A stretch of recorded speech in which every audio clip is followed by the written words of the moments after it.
Damas y caballeros, estamos aquí en un nuevo video para el ámbito de electrónica y vamos a ver hoy lo que es la ley de Ohm, vamos a explicarlo, vamos a ver algunos ejemplos y pues comenzamos. Muy bien, la ley de Ohm es la más usada en cuestión de circuitos electrónicos y después los circuitos se van haciendo demasiado complejos como para que se pueda resolver con esta ley y ya vamos a ver la ley de Kirchhoff. Pero por lo tanto vamos a ver lo que es ahora la ley de Ohm. El físico alemán Ohm encontró una proporcionalidad entre la intensidad de corriente eléctrica y el voltaje. Entre ellos había una constante. Más tarde la puso en esta ecuación en donde dice que dada una intensidad eléctrica va a ser igual al voltaje multiplicado por una constante. Pero esta constante variaba del material a material, así que diseñó un circuito en el cual, con una fuente de voltaje variable, le suministró diferentes datos de voltaje a nuestro conductor y descubrió que para el voltaje 1 te da una intensidad 1, pero la constante no cambia. Entonces, conforme le fue aumentando, disminuyendo el voltaje, iba siendo proporcional el voltaje y la intensidad eléctrica.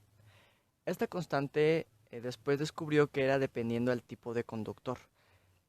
Y averiguó que la intensidad eléctrica dividida entre el voltaje era igual a esa constante.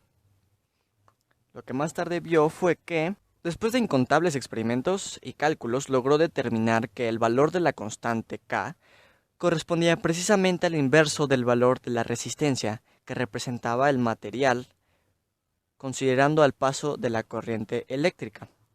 Por lo que es lo mismo, la constante era igual al inverso de la resistencia. De aquí se tomaron y se igualaron las dos ecuaciones y dio por fin que la resistencia eléctrica es igual al voltaje sobre la intensidad de corriente eléctrica. Y de aquí surgió la ley de Ohm. Sí, entonces el enunciado precisa lo siguiente: la intensidad de corriente eléctrica que circula por un material es directamente proporcional al voltaje que la ocasiona e inversamente proporcional a la resistencia R que presenta dicho material. Todo ese enunciado se resume en este triangulito, en algunos autores lo ponen como un círculo, en donde el voltaje va en la parte de arriba y la resistencia y la intensidad van en la parte de abajo. También en otros lugares se ve que en vez de aquí una V se pone una E. También significa voltaje o tensión eléctrica, como ya lo hemos visto, o diferencia de potencial. Y bueno, para sacar cada uno de los valores de nuestras variables, lo que se aconseja es mirar la variable que queremos, la variable deseada, y el resultado es, por ejemplo, resistencia, voltaje sobre intensidad. La intensidad queda voltaje sobre resistencia, y para el caso del voltaje quedaría intensidad por resistencia. Y bueno, vamos a ver algunos ejemplos de cómo esto se aplica en un circuito real. Bueno, y para empezar explicaremos algunos conceptos que son necesarios. Por ejemplo, cómo se comporta la corriente en un circuito en paralelo y cómo se comporta el voltaje en un circuito en paralelo. Si tuviéramos este circuito, una batería de 6 voltios, resistencia 1 igual a resistencia 2 igual a resistencia 3 igual a 10 ohmios. La intensidad que sale de la batería se va a dividir. En circuitos en paralelo, la corriente es diferente en cada sección del circuito, pero el voltaje va a ser el mismo en cada sección del circuito que esté en paralelo. Vamos a demostrarlo. La corriente total sale de aquí, pero al llegar a este nodo, a este punto, se divide en dos. Los valores dependen del valor de la resistencia. Ahora, de aquí, esta corriente que se acaba de dividir previamente se va a volver a dividir en dos y va a fluir para acá y para acá. Finalmente, esta última corriente ya no se vuelve a dividir y regresa. Pero en estos nodos de aquí abajo se vuelven a unir. La corriente que transitó por esta resistencia se van a unificar en una sola y van a fluir ya por este lado. Al llegar acá, la corriente que fluyó por esta resistencia se va a unificar con la que viene, formando de nuevo la intensidad total y original de nuestro circuito. Entonces vamos a demostrar esta parte con algunos cálculos. Muy bien, entonces empecemos con el análisis del circuito. Empecemos diciendo la nomenclatura R1 en paralelo con R2 en paralelo con R3. Vale. Nuestra resistencia total, recordemos que habíamos visto en el video anterior una fórmula que nos dice que la resistencia cualquiera se puede dividir entre el número de las resistencias siempre y cuando sean iguales para saber el valor de la resistencia total. Es lo que hacemos aquí. Tenemos 3 resistencias y las 3 valen 10 ohmios. Entonces 10 ohmios entre 3 va a ser igual a la resistencia total. Entonces, retomando la ley de Ohm, donde nos dice que la intensidad total es igual al voltaje total sobre la resistencia, sustituimos valores, 6 voltios de nuestro circuito, hacemos la ley del sándwich, hacemos con extremos, medios con medios, y nos queda 1.8 amperes, dado que la intensidad eléctrica está dado por amperes, su unidad, así como el voltaje por volts, y la resistencia pues está dado en ohmios, y su símbolo es el omega. Ahora, ya que tenemos esto, vamos a ver cómo se comporta la corriente. Si las resistencias son iguales, entonces podemos deducir que la corriente total se va a dividir equitativamente, dado que las 3 resistencias son iguales. Entonces, si tenemos nuestra intensidad total, se va a dividir para acá, a su vez para estas partes. Entonces se va a dividir entre 3. Por lo tanto, la intensidad que circule por R1 va a ser igual a la intensidad que circule por R2 e igual a la intensidad que circule por R3, dado esta premisa. Entonces nos queda que 1.8 amperes entre 3 va a ser igual a 0.6 amperes. De aquí deducimos que el voltaje entre R1, R2 y R3 va a ser el mismo. Entonces podemos deducir lo siguiente, que la intensidad de R1, dado que es 0.6 amperes, vamos a sacarle el voltaje que consume nuestra resistencia. Lo que habíamos dicho que el voltaje debe ser el mismo en todas las partes del circuito en paralelo. Vamos a comprobarlo aquí. Entonces nos dije que si el voltaje es igual a la intensidad de la resistencia 1 por la resistencia 1, eso se traduce a 0.6 amperios por 10 ohmios, que es lo que vale, el resultado es 6 voltios. Entonces podemos decir lo mismo de R2 y de R3. Y como conclusión, en circuito en paralelo las corrientes son diferentes, ya que se dividen dependiendo de cada malla, y los voltajes son iguales, y dependen de la pila. Ahora analicemos los circuitos en serie y su comportamiento. Muy bien, en el caso de circuitos en serie vamos a analizar su comportamiento. La corriente debe ser igual en cada parte del circuito que esté conectado en serie y el voltaje va a ser diferente, puesto que al estar las resistencias conectadas en serie, el voltaje que consuma la resistencia 1 al salir será menor. Salen de aquí 6 voltios y sale una intensidad total. La intensidad total no tiene otro camino que tomar más que el mismo. Por lo tanto, la intensidad en todas las partes es la misma intensidad total. Más sin embargo, el voltaje no. El voltaje total, que son 6 voltios, va a entrar a la resistencia 1 y el voltaje que salga va a ser menor. Va a entrar a R2, va a disminuir y va a entrar a R3 y va a salir 0 voltios. Entonces, el voltaje total sale de aquí, llega a R1 y consume cierta parte dependiendo al valor de la resistencia. Sale, llega a R2 y vuelve a consumir cierta parte del voltaje restante. Finalmente llega a R3 y consume lo restante. Y finalmente llega a 0 voltios aquí. Más sin embargo, al sumar las 3 resistencias, los voltajes deben ser igual a las fuentes.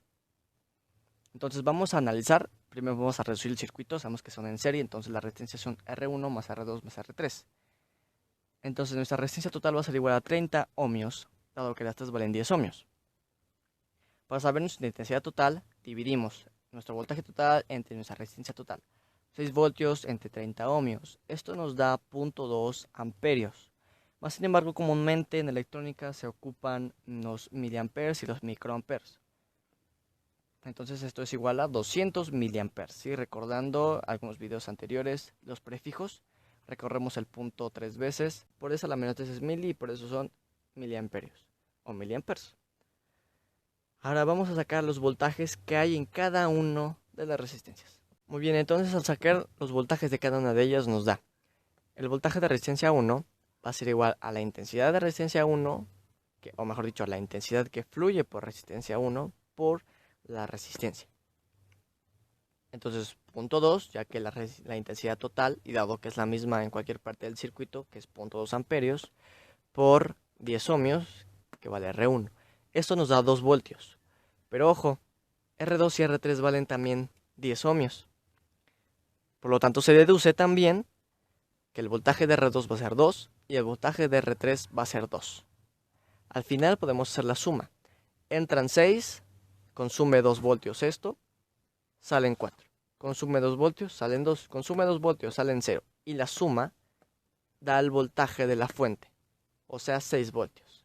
Entonces podemos ver que para resultados iguales, la corriente, las resistencias y el voltaje se dividen conforme al número de resistencia que haya, dependiendo de la clasificación del circuito, serie o paralelo. Pero lo importante es ver que la intensidad de un circuito en serie es la misma y el voltaje es diferente para cada elemento que hay en el circuito. Ahora vamos a ver el análisis de un circuito mixto y saber intensidades y voltajes de las resistencias. Entonces tenemos este circuito mixto, resistencia y resistencia 2 y 3 en paralelo. La fuente de poder es de 12 voltios. Resistencia 1 300 ohmios, R2 680 y R3 2 kilo ohmios. Lo primero, las nomenclaturas paso 1. Identificar cuáles resistencias se pueden reducir. En este caso R2 y R3 están en paralelo y utilizamos esta fórmula, R2 por R3 sobre R2 más R3. Lo que nos da como resultado de RA, o una resistencia equivalente a, de 507.4626. Recordemos que mientras más utilicemos hasta 4 cifras significativas del valor, el dato se pierde menos con el paso de los cálculos. Después tenemos este circuito. Estas dos se simplificaron en una sola, en RA. Ahora R1 y RA quedan en serie. Se tienen que sumar. Entonces decimos que la resistencia total, puesto que solo hay esos dos, va a ser igual a R1 que es 300 ohmios y RA que es 507.46 ohmios. Entonces nuestra resistencia total va a ser 807.4626 ohmios. Este dato vamos a ocupar. Lo primero que hay que sacar al hacer un análisis de ley de Ohm es saber nuestra intensidad total que fluye por todo el circuito, ¿sí? La intensidad que sale de esta parte. Por lo tanto, al hacer la división entre el voltaje total, que son 12 voltios, y nuestra resistencia total, que previamente acabamos de sacar, nos da como resultado 14.86 miliamperes. Recordando que mili es un prefijo y es por 10 a la menos 3. Y como último paso de esta parte, tenemos el circuito reducido de esta manera. Solamente una batería, solamente una resistencia que es la total y la corriente que fluye por dicho circuito. Ahora pasemos a identificar cuánta resistencia y cuánto voltaje guarda o consume cada una de las resistencias, conforme la que ya vimos. Al ver esto sabemos que R2 y R3 tienen que tener el mismo voltaje y corrientes diferentes. Pero el voltaje que salga va a ser dependiente de la cantidad que consuma R1, ¿sí? Mientras tanto, R1 va a tener la intensidad neta. Aquí va a salir la intensidad total. Va a pasar por aquí y no se va a dividir hasta este nodo, que va a ser donde más tarde se va a volver a juntar. Por lo tanto, ya estamos viendo que la intensidad de R1 debe ser igual a la intensidad total. Mientras tanto, el voltaje de R2 y R3 debe ser igual al voltaje proveniente de esta parte, puesto que esta resistencia consume un voltaje. Y lo que salga de aquí se va a ser igual a estos dos. Lo vemos esta parte. ¿Sí? Sale el voltaje, consume en R1, sale el resto del voltaje y lo consume en RA. Pero RA es el proveniente del paralelo de R2 y R3, por lo tanto, el voltaje va a ser el mismo. Entonces, ya que tenemos la reducción del circuito, ¿sí? Primero R2, R3, aquí. Luego, finalmente, R1 con RA para saber la resistencia total. Ahora procedemos a sacar las intensidades y voltajes de cada una de ellas. Empecemos por la primera resistencia que hay, o que haya en cualquier circuito. La intensidad de resistencia 1 debe ser igual a la intensidad total. ¿Por qué? Porque aquí se ve que la intensidad de R1 debe ser igual a RA y la intensidad de estas dos debe ser igual a la intensidad que fluye en todo el circuito por estar en serie, como previamente lo habíamos visto. Teniendo esta igualdad, Ya tenemos el valor de la intensidad. Ahora vamos a sacar el voltaje, puesto que la resistencia vale 300 ohmios. Entonces decimos que el voltaje de R1 va a ser igual a la intensidad total por la resistencia 1. ¿Sí? Esto nos da 14.86 miliamperes. Escrito de otra manera, escrito en calculadora, por si tenían dudas, es por 10 a la menos 3, recordando los prefijos, bueno, por 300 ohmios. Lo que nos da como resultado el valor de 4.404 voltios para R1. Ahora, lo que habíamos dicho, si llegan 12 voltios y consume 4.404 voltios, el restante va a tener que ser igual a R2 y a R3. Y aquí está. Entonces el voltaje de RA, viéndolo desde este circuito, como están en serie, la corriente es la misma. Sustituyendo la intensidad total por RA, recordando que vale 14.86 miliamperes, recordando que RA valían 507.46 ohmios, que lo borré. Entonces, al hacer la multiplicación nos da 7.54 voltios. Esto es igual al voltaje de R2 igual al voltaje de R3. Dado que esta RA proviene de un arreglo en paralelo, por lo tanto los voltajes en esta parte son las mismas. Entonces tenemos que sacar nuestra intensidad de R2 y de R3. Por lo que decimos que la intensidad de R2 es igual a nuestro voltaje, que lo acabamos de sacar de aquí, entre R2. Recordando que vale 680 ohmios, lo que nos da finalmente en intensidad de R2 11.08 miliamperes. Lo mismo hacemos con R3, dividimos el voltaje sobre la misma resistencia y nos da 3.77 miliamperes. Ojo con esto, habíamos dicho que la intensidad total fluye de aquí. Aquí pasa la misma, pero aquí en este nodo se divide una para acá y una para acá. Entonces, vamos a comprobar. Tendría que ser que la suma de esta corriente más la suma de esta corriente tendría que ser la misma que la I total. Y aquí está. Decimos intensidad de R2 más intensidad de R3 debería ser igual a intensidad total. 11.08 miliamperes más 3.77 miliamperes nos da como resultado 14.85 miliamperes. Originalmente era 86, pero obviamente sabemos que tiene decimales. Y a veces se pierden algunas décimas o milésimas. Pero no importa si varían de unos cuantos, lo importante es que realmente se aproxime demasiado a nuestro resultado original. En este tipo de cálculos nada es 100% exacto. Tanto varía como el valor de una resistencia real, como varían los cálculos debido a estos decimales que existen. Y ojo, también se puede hacer lo mismo con el voltaje. Si sabemos que estos voltajes son iguales y que valen 7.54 voltios y que R1 consume 4.404 voltios, si los sumamos, nos tendría que dar como resultado 12 voltios. Entonces, esta es la forma correcta de analizar un circuito paso por paso. Primero, reducción de la misma resistencia. Ya que tenemos la resistencia total, saber nuestra intensidad total. Y ya que tenemos este dato, comenzar de atrás para adelante para saber qué fuimos haciendo y poder deducir resultados a la vista. Serie, misma corriente, diferente voltaje. Paralelo, diferente corriente, mismo voltaje. Sucesivamente podemos comprobar sumando, dependiendo. No podemos sumar todas las resistencias que nos hayan salido. Tampoco podemos sumar todos los voltajes que nos hayan salido. Depende de nuestro arreglo y depende de nuestra nomenclatura que hayamos puesto para saber si es paralelo o si es serie. Y bueno, damas y caballeros, esto ha sido todo por esta edición. Espero que les haya gustado, espero que les haya servido. Esto fue análisis de circuitos electrónicos mediante la ley de Ohm. Más adelante haremos otros ejercicios en el próximo video de un circuito más complejo. Y paso a paso saber qué voltajes hay, qué intensidades hay. Y bueno, esto ha sido todo. Muchas gracias por ver. Compártenlo, rólenlo por la red, ya saben. Y nos estaremos viendo, ya saben, pulgar arriba. Hasta la próxima, nos vemos.